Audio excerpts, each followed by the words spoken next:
আরে বুড়ো, তুই তো গরিব ছিলি আর আমাকেও গরিব রেখে চলে গেলি। আরে আমি তো গরিব নয়, আমি এক লুঠরে ছিলাম বুড়ো। চল আমি তোকে দেখিয়ে দিচ্ছি। আরে কিভাবে তুই দেখিয়ে দিবি? আরে তুই আমার পেন্টিং নিয়ে চল, আমি তোকে ওখানে গিয়ে দেখিয়ে দেব।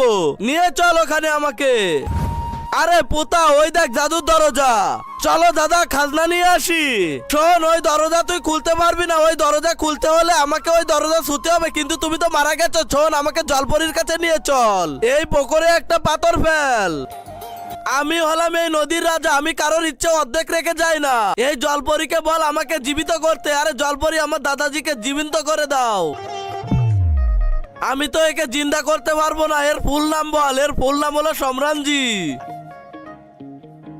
হ্যালো যমরাজ, আপনার ওখানে কি সম্রাট নামে একজন আছে? হ্যাঁ জলপরা আছে, কিন্তু ওকে ফেলে দাও। না না, ওকে ফেলে দেওয়া যাবে না, ও নরকের বাসী। ও পৃথিবীতে সবচেয়ে বড় লুটেরা ছিল, কিন্তু আমি তো ইচ্ছা পূর্ণ না করলে মারা যাব। আরে আপনি তো সবই জানেন।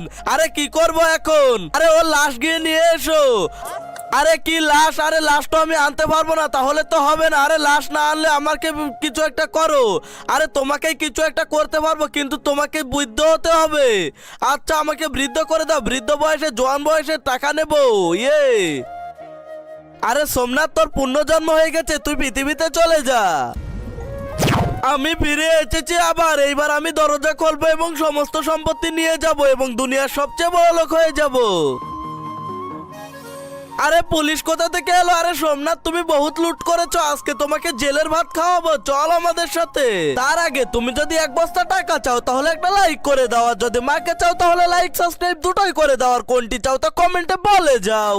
আরে তাড়াতাড়ি চল আমাদের সাথে থানায়। আরে ছাড়, আমি কিছু করিনি। আর আমি কিছু করিনি কি আমি ছাড়।